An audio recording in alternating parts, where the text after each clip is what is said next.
안녕하세요. 저는 44세 여자입니다. 남편은 46이고 부부가 둘 다 나이를 먹을 만큼 먹었고 어른 행동을 하면서 사회에서 살아가고 있습니다. 어디 가서 막내 소리 듣는 건 양가 집안에서 뿐이지 직장을 가거나 사모임을 나가더라도 늘 윗사람 대접을 받거나 어른에 속한 나이대여서 현장을 이끌거나 책임을 지는 행동들을 많이 해야만 하는 저희였어요. 그게 늘 익숙해져서는 평상시를 그렇게 살아온 부부이기도 했고요. 하지만 이런 저희가 시댁만 가면 그렇게 옛 취급을 받네요. 저희 친정에서도 안 그러는데 유독 시댁에서만 말입니다. 저는 집안의 장녀라서 친정에 가더라도 밑에 있는 여동생이랑 남동생네한테는 큰 윗사람이에요.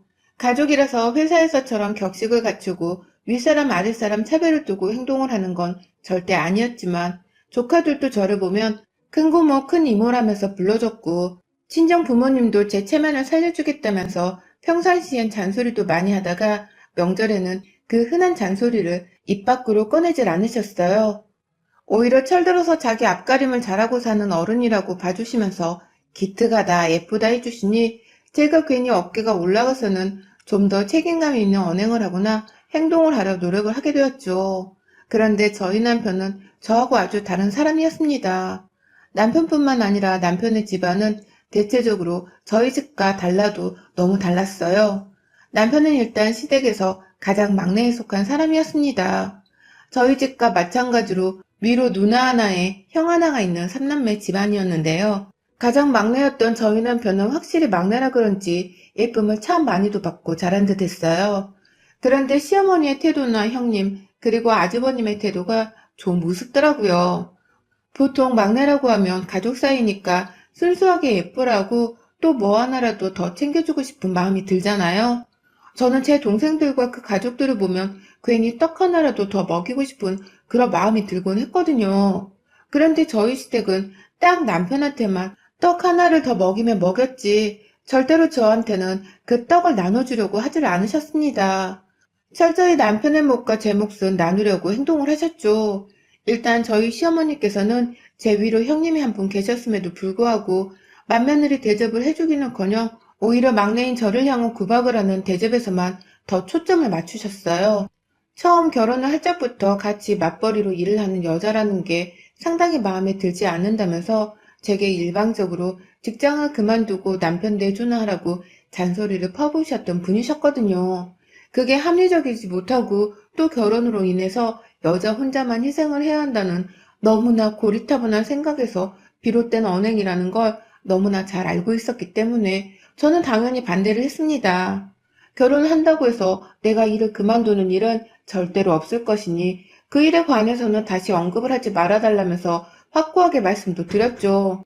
그 문제에 관해서는 제 남편도 저를 치켜 세워주면서 분명하게 제가 일을 하는 것에 있어서 찬성을 하는 뜻을 밝혔고요. 하지만 저희 시어머니는 그 후로부터 찾아오는 명절마다 저한테 꼭 그런 말씀을 하시더라고요. 밖에서 일하고 들어오는 여자애가 집안에서 살림을 제대로 한 적이나 있었겠어? 뭐 하나라도 내가 더 가르쳐서 서울로 보낼 거니까 그럴 줄 알아라. 큰애 너는 가만히 있고 막내 너 나 따라와. 라고 말입니다. 이런 식으로 저를 향해서 제가 회사를 다니는 사람이니 살림을 잘 할 줄 모를 거라면서 그러니 명절에 시댁에 와 있는 동안에는 제대로 살림살이를 가르치다가 서울에 보낼 거라며 보란듯이 저 혼자한테만 일을 강요하셨습니다. 아직 형님이랑 친해지기도 전인 결혼 초부터 시어머니가 막내인 저를 잡고 구박을 하면서 시집살이를 시키는 바람에 형님은 저랑 친해져봤자 좋을 것이 없다고 생각을 한 건지 슬슬 거리를 두기 시작했고요. 급기야 나중에는 시어머니를 따라서 저한테 시집살이를 같이 시키더라고요. 막내라서 잘 모를 테니 내가 좀 가르쳐 줄게. 라고 하신다거나 어머님, 너무 소리 지르시면 목 아파요. 이런 건 제가 따끔하게 가르칠게요. 라고 하면서 화내는 시어머니 옆에서 한마디씩을 꼭 거들면서 시어머니 편을 들었어요.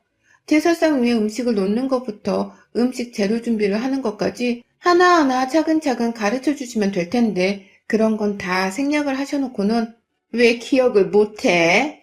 내가 저번에 어떻게 만들라고 했지? 분명히 가르쳐 줬었는데 왜 그걸 금세 까먹어서는 사람을 더 힘들게 만드냐고. 라고 하면서 절 나무라셨습니다. 제사음식 만드는 게 이리도 혼이 나야 하는 일인 줄은 전 결혼을 하고 나서 처음 알았어요. 가족들끼리 오순도순 모여서는 즐겁게 요리를 하면서 부탁할 게 있으면 차분히 부탁을 해도 될 문제인데 너무 보란듯이 저를 까내리고 비하하면서 혼부터 내려고 하는 게 여간 스트레스가 아니었어요.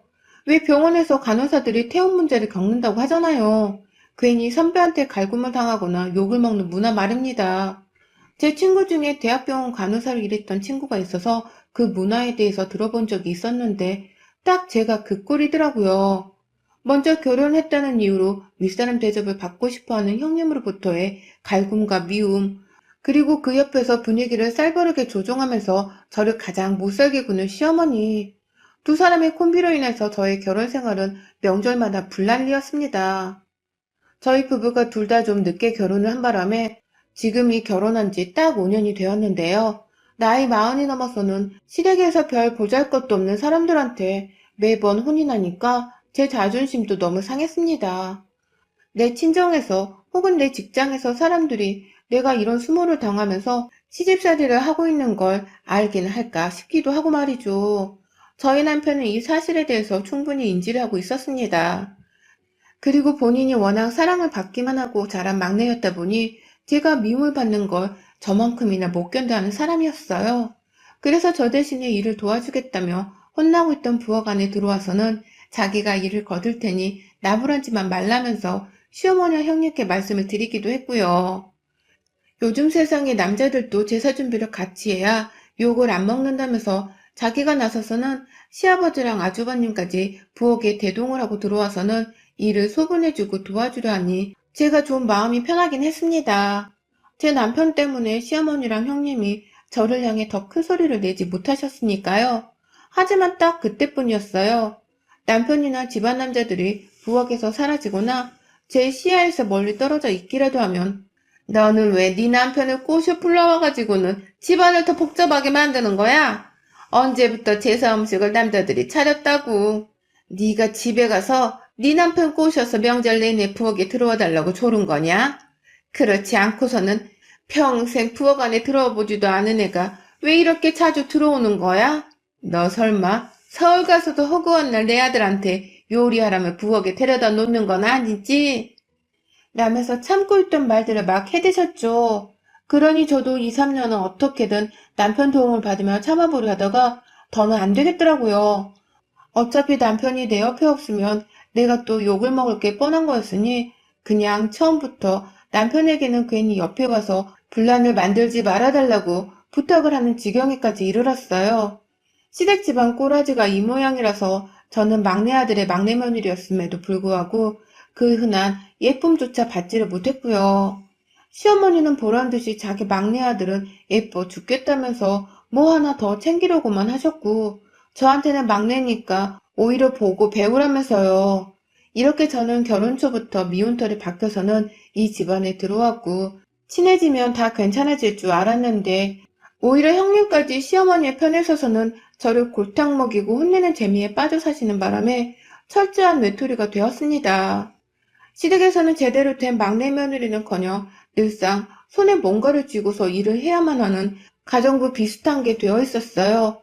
늘상 긴장을 하다 집에 돌아오면 완전 녹초가 되어서는 아무것도 하지를 못하고 먹지도 못한 채 누워만 있다가 도로 회사에 출근을 시작하곤 했죠. 그러다 이번 추석에도 예외는 아닌 저희 시집살이가 또 벌어졌어요. 저희 집안은 추석이 다가오기 전에 반드시 벌초를 합니다.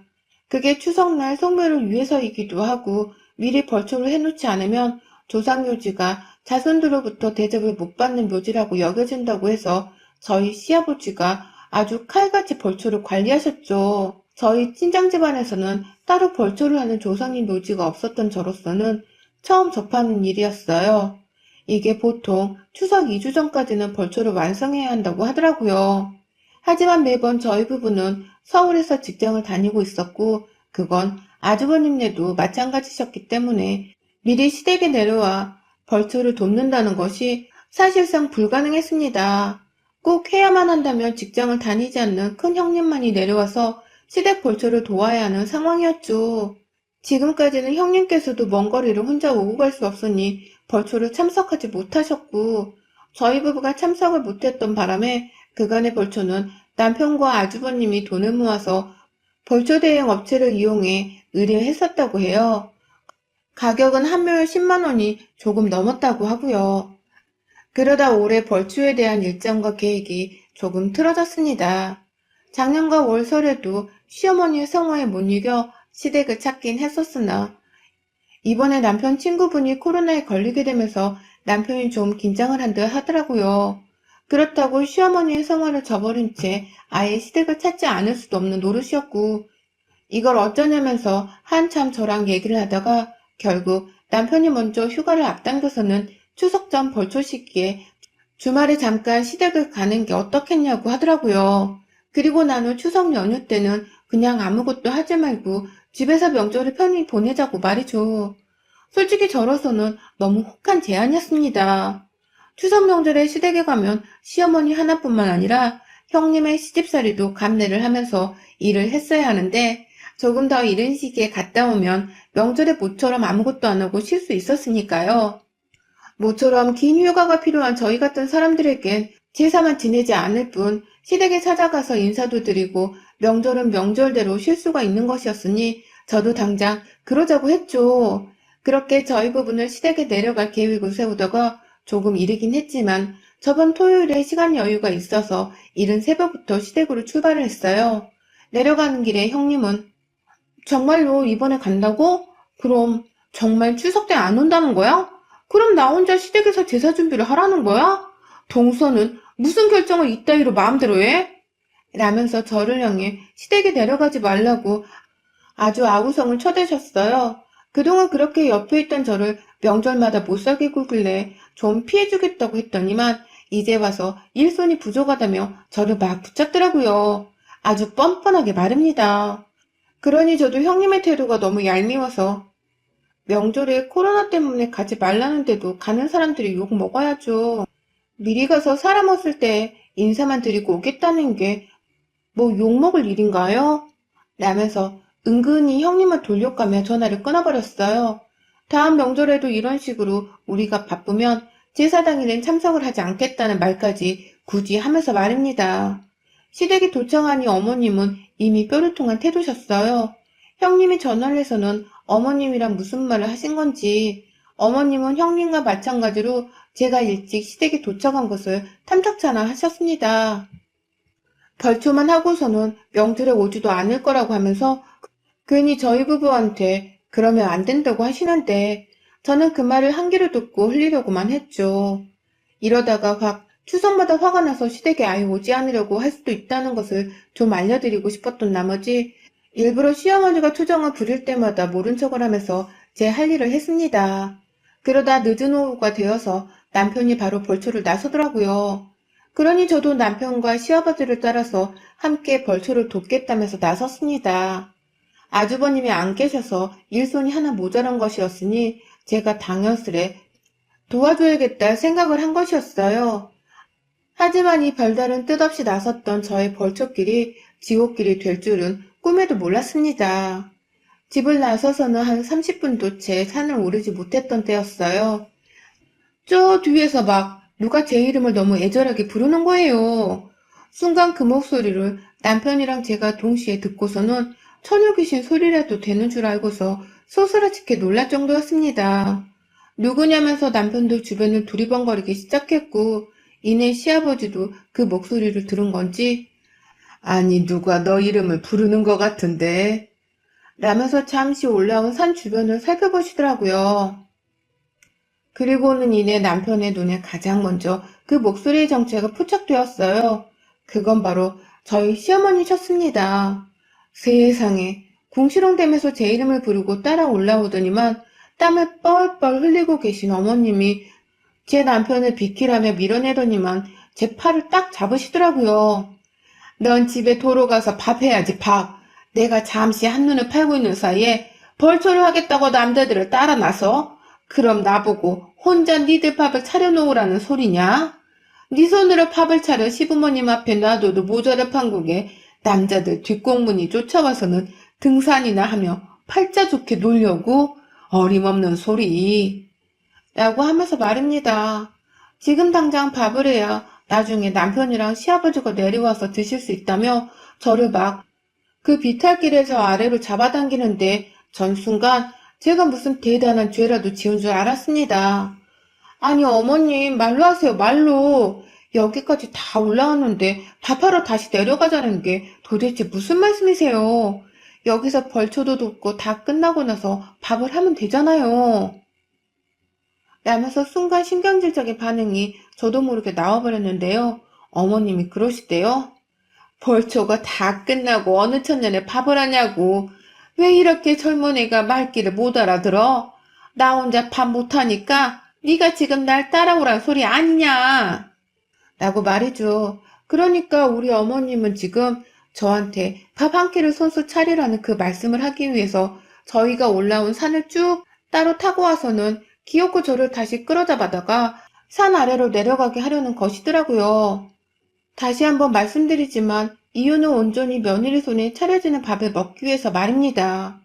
자기 혼자서는 죽어도 저까지 먹게 될 그 밥을 차리기 억울하니까 하지 않겠다고 하는 시어머니의 투정을 산 한가운데서 마주해야만 했습니다. 기분이 더러워서 뭐라 말을 하려는데 어머님은 자꾸만 제 팔을 잡아당기면서 산을 내려가려고만 하셨어요. 그러니 저도 슬슬 오기가 생겨서는 절대로 안 내려가요. 여기까지 지금 힘들게 올라와서는 기분 좋게 산 경치 구경하는데 저보고 밥하러 내려가자는 게 무슨 말씀이세요? 저는 이 집 며느리로 들어온 거지 식모가 아닙니다, 어머님. 말씀 가려서 하세요. 라며 생전 처음이다시피 강하고 똑부러지게 말씀을 드렸어요. 한두 번도 아니고 시댁에 올 때마다 말씀을 왜 이렇게 차갑고 하인대하듯이 하냐면서 내가 며느리라고 우습게 보이는 거냐며 몇 마디를 더 거들면서 기분이 불쾌하다는 것을 온몸으로 표현했어요. 제 팔을 잡고 있던 시어머니의 손을 뿌리치면서 남편을 향해서는 나 진짜 왜 이런 취급까지 받아가면서 내 집도 아닌 남의 집에서 조상님께 예의를 갖춰야 하는 건지 모르겠네. 나 당신 도우러 기쁜 마음으로 벌처로 왔는데 겨우 밥 한 끼 차리라는 시어머니 닥달에 이런 식으로 끌려 내려가는 게 맞는 거야? 나 이런 취급받는 거 우리 부모님께도 말씀드리고 정식으로 한번 따져 물어봐. 라면서 저희 친정 부모님까지 들먹이면서 기분 더럽다고 소리를 질렀는데요. 그러자 시아버지도 그렇고 남편도 그렇고 일 키우지 말자면서 당황하며 제게로 오시더라고요. 시아버지는 이미 시어머니께 혼자 내려가라고 여기까지 온 며느리한테 뭔 말도 안 되는 소리를 하며 따라 내려가자고 하냐면서 호통을 치고 계셨고요. 남편은 남편대로 무시하고 먼저 가자 라면서 저를 앞에 세워서는 등을 밀어주며 등반을 시키더라고요. 다행히 경사가 그리 높은 산은 아니었고 위로 올라가는 둘레길만 뺑뺑 돌면 되는 길이어서 힘든 건 없었지만 남편이 등까지 밀어주니 얼마나 제 몸이 편했는지 모릅니다.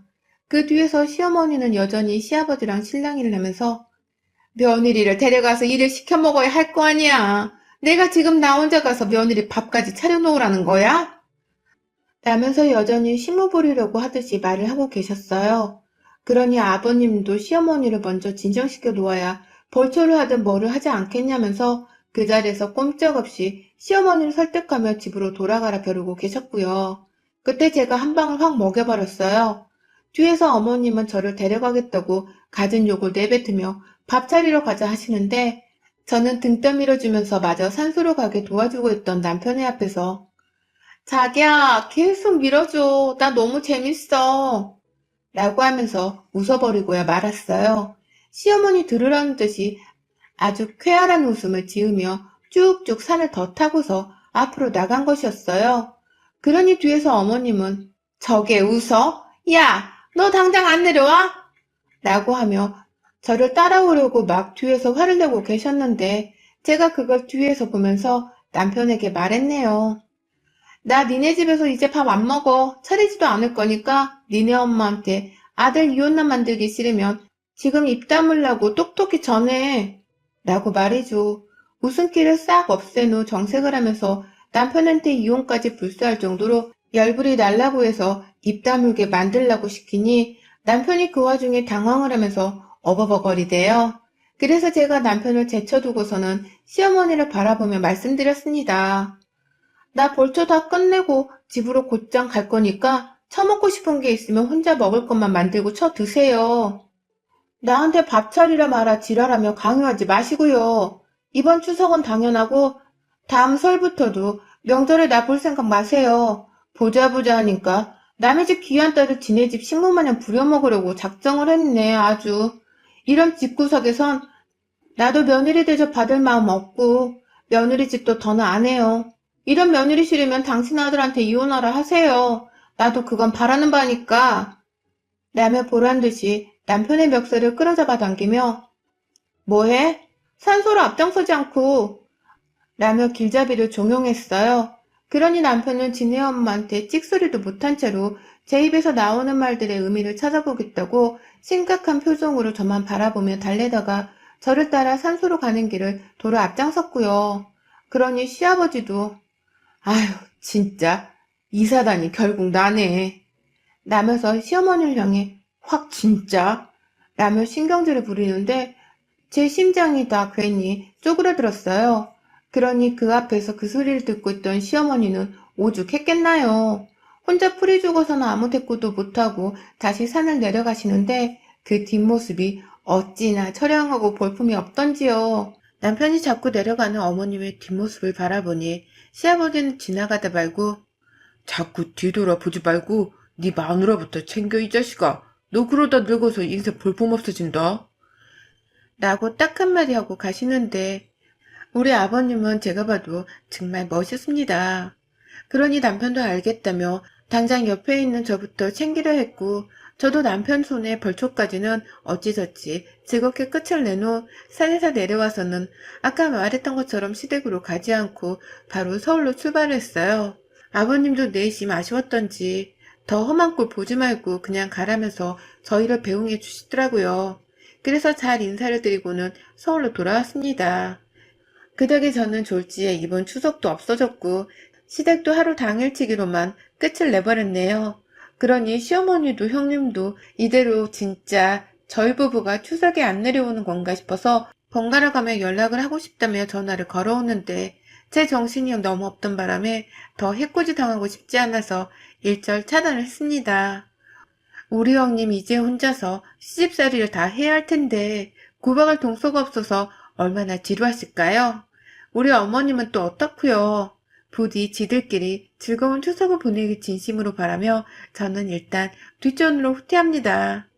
여러분의 생각은 댓글로 남겨주세요. 오늘도 시청해주셔서 정말 감사합니다.